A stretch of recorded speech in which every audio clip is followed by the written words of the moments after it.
Welcome to Social Media Marketing, phenomenal ways to generate business online.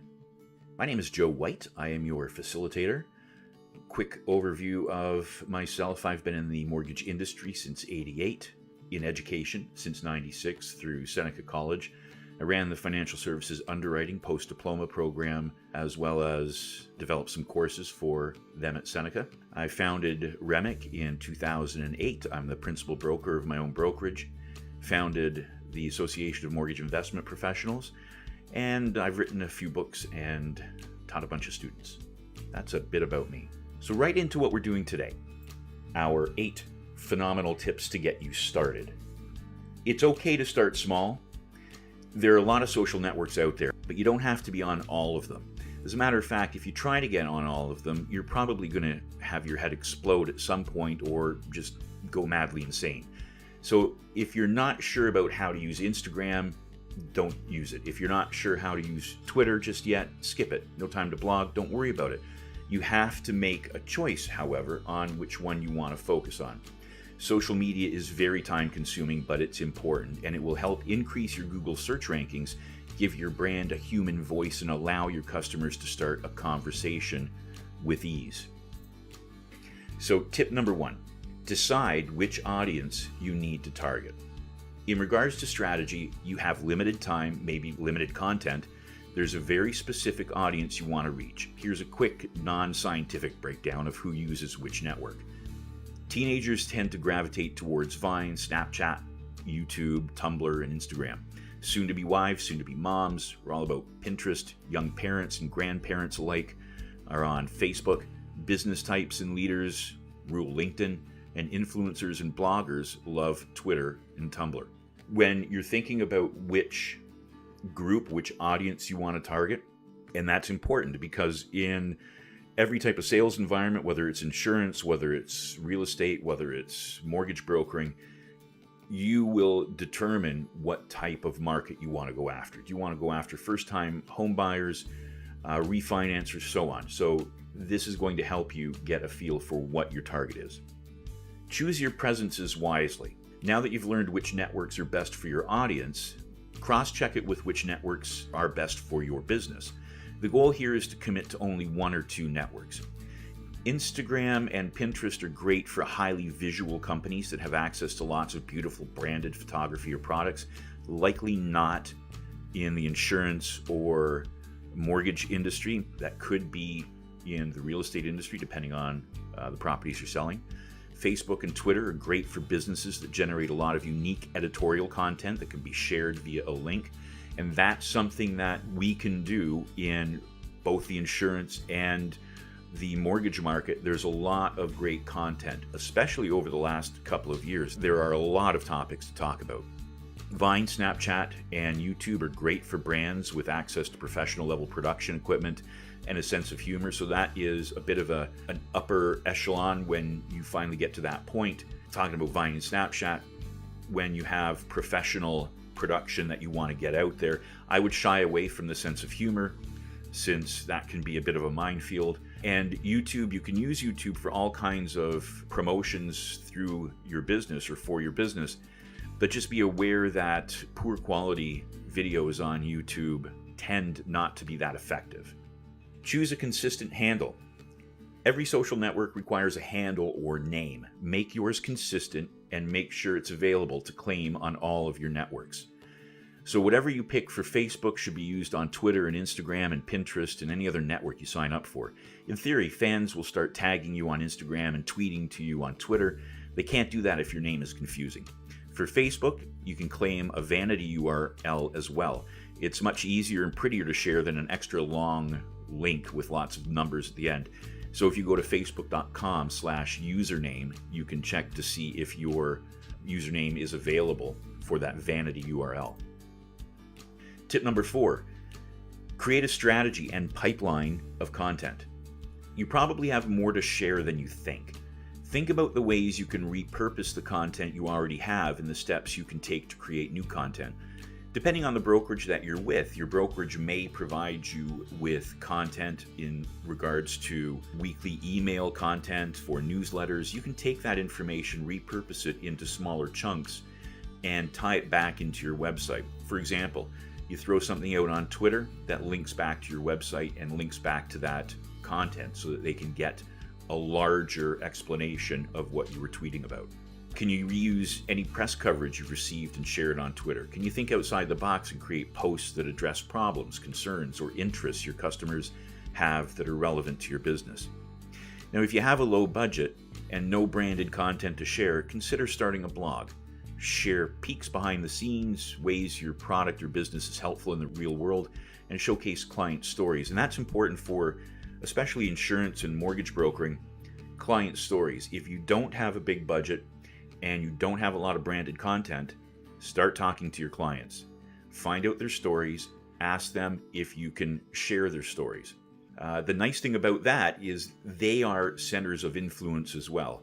You start sharing their stories on your website or your blog, they'll have their friends go there. That'll raise awareness for you as well. It's a fantastic tool to use, especially if you have a low budget and no branded content. But even if you do have a large budget and branded content, get stories about your clients on your website. Everybody loves to read something that's personal.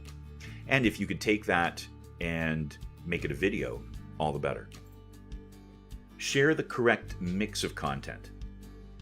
On every social network, you need a solid mix of self-promotion, testimonials, and randomness, as well as original content that's of pure value to your readers. Self-promotion includes direct links to your website, peeks behind the scenes, as I just mentioned, and news about your company. Testimonials can be pulled from a Yelp page, an email, or a blog, or article endorsing your product. So it doesn't have to necessarily be about you. It can be about, for example, reading in the Toronto Star today about mortgages for individuals that the banks are not currently doing. So you can take a look at that, rebrand that by saying, I have access to mortgages that the banks are no longer able to do, and use that as some self-promotion, and use that in regards to testimonials. If you have clients that you've helped through non-bank lenders, for example, use those things as a testimonial, get them on your website, put them in a blog, have a real story or case study. I hate using the word case study because it seems a little bit more clinical, but when you have a real story from one of your clients, that's something that they'll share, and that's something that will get a lot of interest. Randomness can include funny photos, holiday wishes, quotes, and shared content from other resources that is interesting and relevant. It's time to get creative. That's when a freelance writer can come in handy. So if you're not sure about what type of content to put on there, and you want to shake it up a little bit and get random, there are lots of websites out there that you can spend literally $5 on and get somebody to write some content for you. It doesn't have to be expensive, and you don't have to spend a ton of time fretting over what you're going to write. If you never wanted to be an author and you're not a phenomenal storyteller, get somebody else to do that, and then you throw it up on your website. All of this is designed to provide a mix. A mixture is vital to your success. Repetition is a killer. If somebody keeps seeing your name and it's the same message over and over again, you blend into the background. It's like that book by Seth Godin. It's The Purple Cow. The whole point there is making an impact, sticking out, being different from the rest. But also the underlying story there is when you are a trendsetter or you start to get in front of a trend, people will catch up. So you always have to be thinking, how can I change things up? How can I mix up my content? How can I stay relevant, fresh, and noticeable? Number 6, share the links to your social presences repeatedly. If you build it and they don't know it's there, they're not coming. You have to slap those clickable social icons, vanity URLs, usernames on your homepage, business cards, email signatures, marketing materials, and everywhere else you're found. Don't even bother setting up a social network if you're not going to let people know how to find you. Do a Google search for free social network icons, buy a fancier package of icons, or download official brand assets directly from Facebook and Twitter and throw them on your website. Tip 7, this is a fantastic tip, I have to say. Automate where you can. If you're familiar with any of these types of options, and there are more out there, they can be an absolute time saver. Social Oomph is what REMIC uses, and that automates our posts. So all of the posts that we put out on Twitter and Facebook and so on, most of them are automated. What I normally do, and what we do at REMIC, is once a week we go in and we change the dates on the posts for our upcoming courses and change the links in those posts as well. But then Social Oomph fires them out on a regular schedule. There's also the ability to fire them out on a haphazard schedule, again, to break up that monotony. There's a lot of options that you can use in these different types of automation software. And the whole point is that you spend some time, you load it up with specific messages that you want, and you can have it search for content, specific content. So it'll pick out content from other sources and fire that out based on the topics that you've told it are relevant to your audience. So you want business stories, it'll pump out business stories. If you want humorous things, or you want entertainment or financial stories or things related to mortgages, it can pick those out and deliver them online through your different social mediums. So Social Oomph is fantastic, and one of the best features is the queue reservoir, where you can see everything that's coming up when it's queued. You can set it up to do it on a daily, weekly, and so on. It's just fantastic. Deliver it when you post content out through your blog. You want to promote it across all of your channels all of the time, and that's what it'll do. It can get your blog information promoted. If this, then that allows you to automate a broad range of activities. If a trigger event happens, the automation kicks in and the corresponding action takes place. And Post Planner is a Facebook page management tool that helps automate the sharing of content to your Facebook page. Whichever one you use, I would strongly urge you to take a look into them and use them. They will make your life so much easier when it comes to posting content.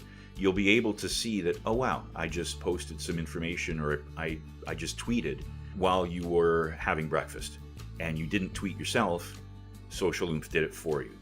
And it's fascinating. I get notifications, hey, this post has been retweeted, and it was just Social Oomph putting out information that people find interesting. They've retweeted it, and I get notified of that, but it wasn't something that I personally, or anybody in our organization personally, tweeted. And finally, keep at it.